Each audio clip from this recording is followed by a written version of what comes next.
ओम भूर्भुवः स्वः तत्सवितुर्वरेण्यं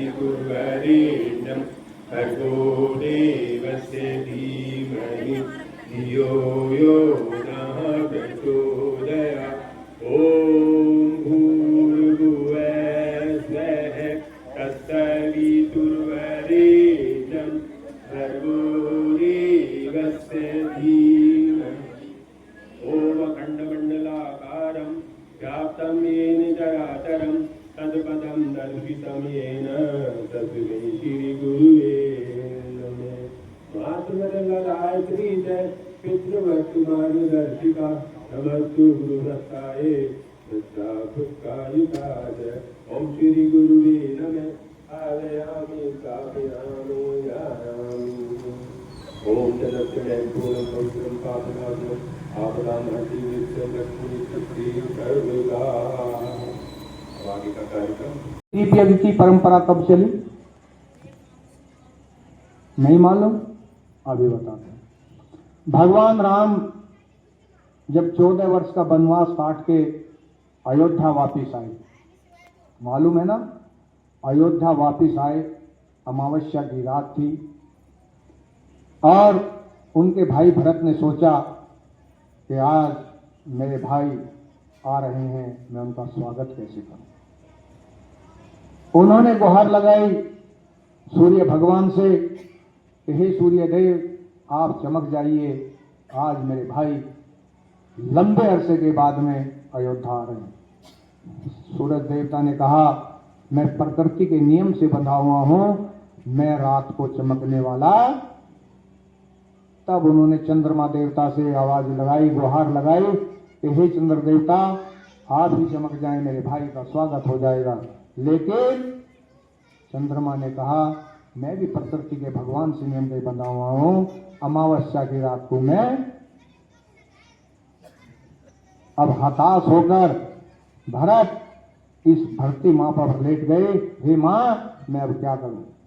तब उनको प्रेरणा मिली कि आप खड़े हुए और मेरे जो मेरी मिट्टी है, जो मेरा शरीर है, इसके छोटे छोटे दीपक बना लें और पूरी अयोध्या में दीपक सजा दें। दीपक से दीपक जलता हुआ चला जाएगा और तभी से ये दीपक और दीपावली मनाने की परंपरा आज भी। अब हमारा कुछ स्टैंडर्ड बदल गया है, हम क्या लगाते हैं, चाइना की, हम तो कुछ और बता रहे थे, आपने बता दिया, सब जानते हैं, सब चाइना की लड़ी लगाते हैं।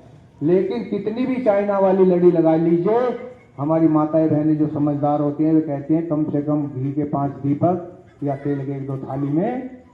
क्यों? हमारी वो संस्कृति से जुड़ा हुआ है। हमारे राम हमारी संस्कृति, ऋषि संस्कृति से जुड़े हुए। अब आपसे पूछा जाए कि भगवान श्री राम के पिता श्री का क्या नाम था, क्या नाम था, जोर से बताएं। खालिदा सदनी, राजा, पक्का सब जानते हैं या कोई ऐसा भी नहीं जानता उनके पिताश्री का नाम, हाथ उठाएं। सब जानते हैं, जोरदार ताली बजाइए, सब जानते हैं। और माता सीता के पिताजी का क्या नाम था, क्या बात है, बड़े समझदार, जोरदार ताली बजाइए। लेकिन ये दोनों ही पर्सन आपके क्या है, आप ही कहे गलत है, मैंने तो नहीं कहा, ये दोनों ही पर्सन आपके गलत हैं। कैसे? हम सब जानते हैं कि भगवान श्री राम के पिता श्री का नाम राजा, लिखत में भी यही आता है। लेकिन आपको मालूम है कि जब राजा दशरथ को कोई पुत्र प्राप्ति ना हुई, तब उनके कुलगुरु कौन थे, गुरु वशिष्ठ जी। तब राजा दशरथ ने उनसे कहा, आप जैसे कुलगुरु वशिष्ठ जी होते हुए भी कोई संतान पुत्र प्राप्ति नहीं हो रही है, आप कैसे कुलगुरु हैं। उन्होंने कहा, राजन ये जो उपाधि है ये मात्र सरंगी ऋषि जी के पास है, जो आए और पुत्रेष्टि कराएं तो पुत्र रत्न की प्राप्ति होगी। सरंगी ऋषि को बुलवाया गया। राजा दशरथ को कितनी रानियां थी, 3। बहुत अच्छी बात है, तो मालूम है क्या। राजा संगी जी को बुलाया गया, उन्होंने आकर पुत्रेष्टि यज्ञ कराया।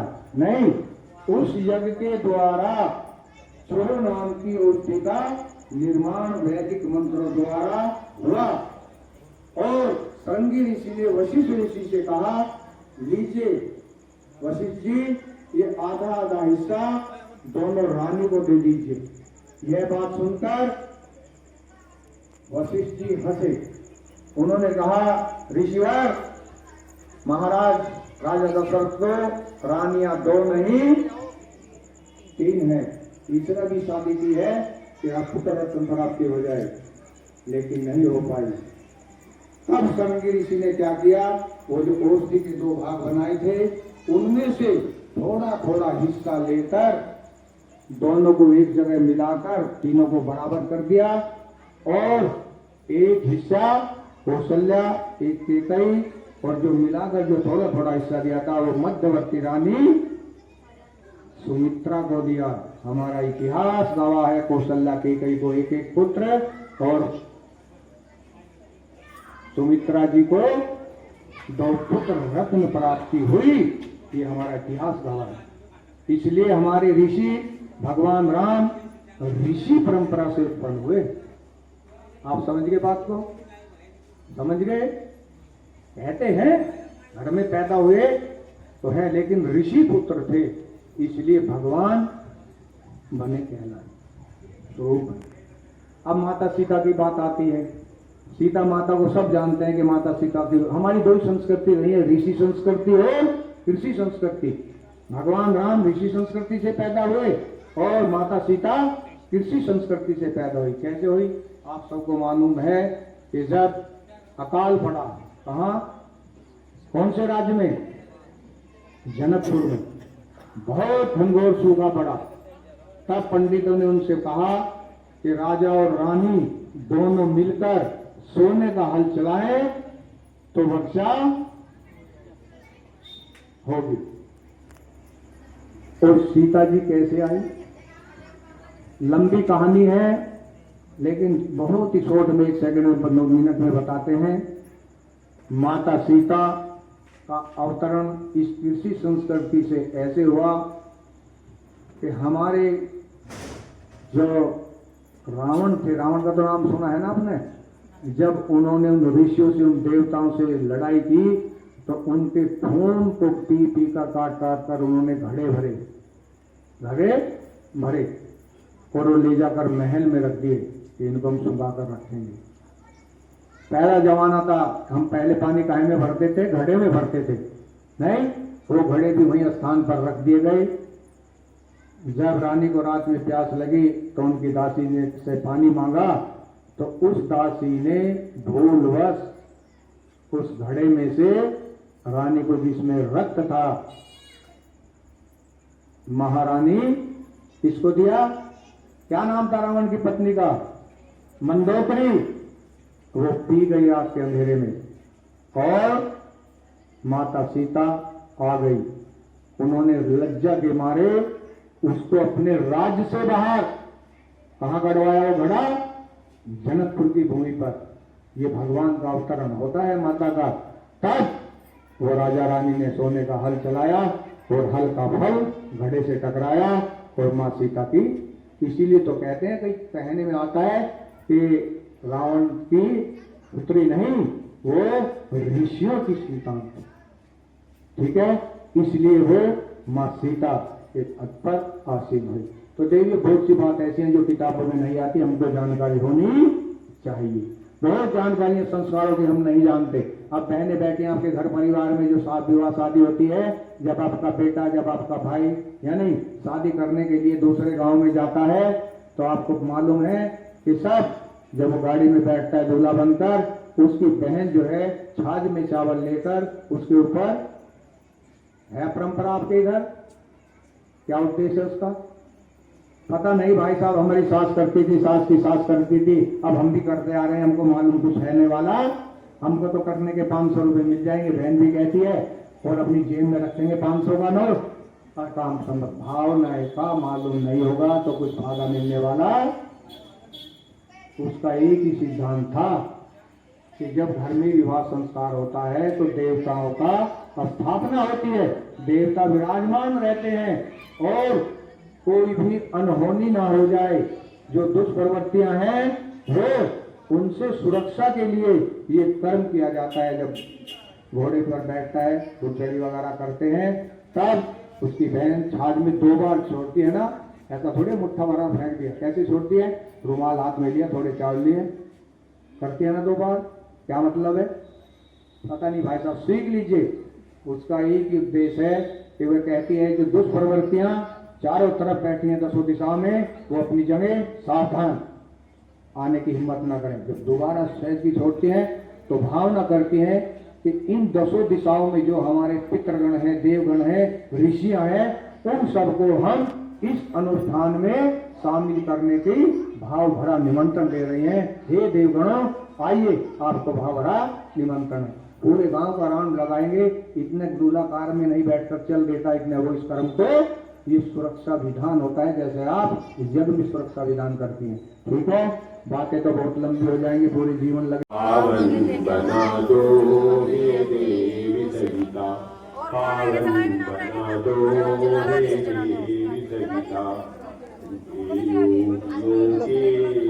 मार्गदर्शन सद्भाव संचार करता, सद्भावना लगा दो, पावन बना दो हे देवी सविता, पावन बना दो हे देवी सविता, पावन बना दो हे देवी सविता, पावन बना दो हे देवी सविता, पावन बना दो हे देवी सविता, ऊपर वाली प्लेट को डालना, ऊपर वाली।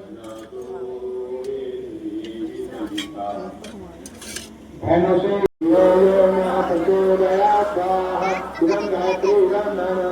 ओम भूर्भुवः स्वः तत्सवितुर्वरेण्यं भर्गो देवस्य धीमहि धियो यो नः प्रचोदयात् स्वाहा इदं गायत्री इदं नमः। ओम भूर्भुवः स्वः तत्सवितुर्वरेण्यं भर्गो देवस्य धीमहि धियो यो नः प्रचोदयात् स्वाहा इदं गायत्री इदं नमः। ओम भूर्भुवः स्वः तत्सवितुर्वरेण्यं भर्गो देवस्य धीमहि धियो यो नः प्रचोदयात् स्वाहा इदं गायत्री इदं नमः। ओम भूर्भुवः स्वः तत्सवितुर्वरेण्यं भर्गो देवस्य धीमहि धियो यो नः प्रचोदयात् स्वाहा इदं गायत्री इदं नमः। एक आहुति महामंत्र मंत्र की इस भाव से प्रिय भाई, किसी का जन्मदिन हो, विवाह दिन संस्कार हो, या आपके घर परिवार में इस पूरी सृष्टि में कोई भाई किसी रोग से पीड़ित हो, उसके स्वास्थ्य लाभ के लिए और सबके उज्जवल भविष्य की कामना करते हुए, जीवन मंगल की कामना करते हुए, सर्वे भवन्तु सुखिनः सर्वे सन्तु निरामया सर्वे भद्राणि पश्यन्तु मा कश्चित् भवे। इस भाव से कहेंगे। आप सीधी कमर करके बैठे, कोई भी खड़ा ना रहे। ओम त्र्यंबकं यजामहे सुगंधिं पुष्टिवर्धनम् उर्वारुकमिव वन्दनान् मृत्योर्मुक्षीयमामृता स्वाहा इदं महामृत्युंजय इदं नमः।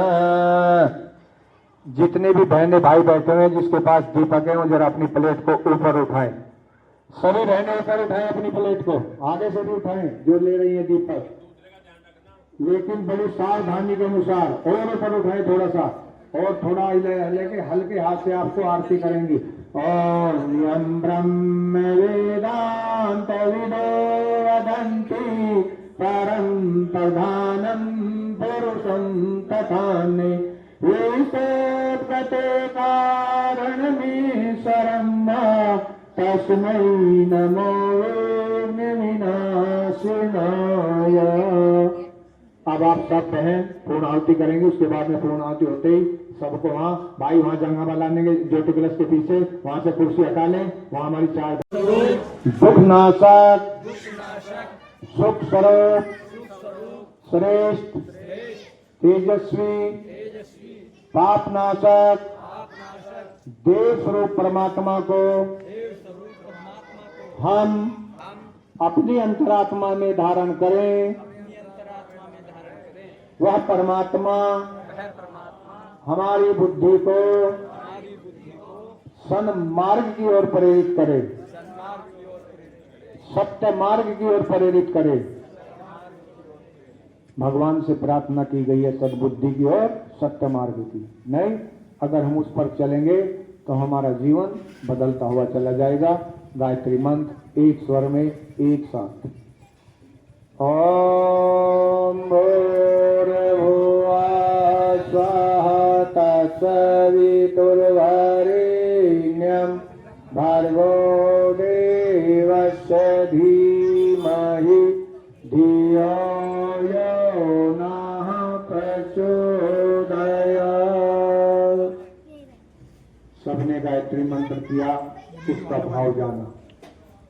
इसके पश्चात हम गुरु का आह्वान करते हैं। हम जो भी कार्य करें, घर में जो भी धार्मिक आयोजन करें, हर कार्य हमको गुरु के सानिध्य में करना चाहिए। गुरु आपको बताया था अभी कि गुरु कोई व्यक्ति नहीं होते जो हमें अज्ञान से किसकी ओर ले जाए।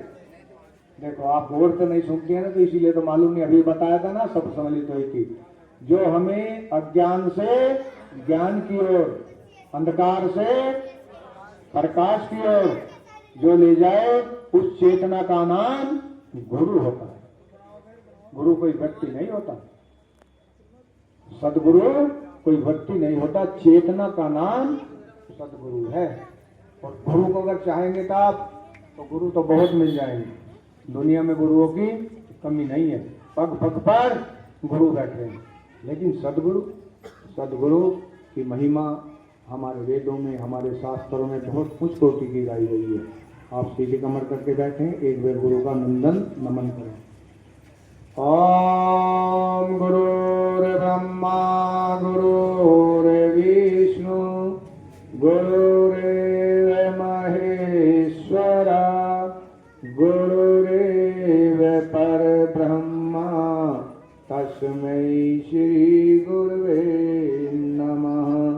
अखण्डमण्डलाकारं व्याप्तं येन चराचरं तत्पदं दर्शितं येन तस्मै श्री गुरुवे नमः। मातृवक्त्रलालित्री च पितृवर्तमार्गदर्शिका नमोस्तु गुरु सत्ताय श्रद्धा प्रज्ञायुता च। ओम या देवी सर्वभूतेषु शक्तिरूपेण संस्थिता नमस्तस्यै नमस्तस्यै नमस्तस्यै नमो नमः। में एक यज्ञ तो करते थे, माने 4 बजे उठते थे। तो जो उनकी कोठरी है वो अब भी है। तो 15 साल के बच्चे थे। 15 साल का बच्चा कुछ होता नहीं है, लेकिन ब्राह्मण में जागीर परिवार था, तो वो उसमें बैठे थे। तो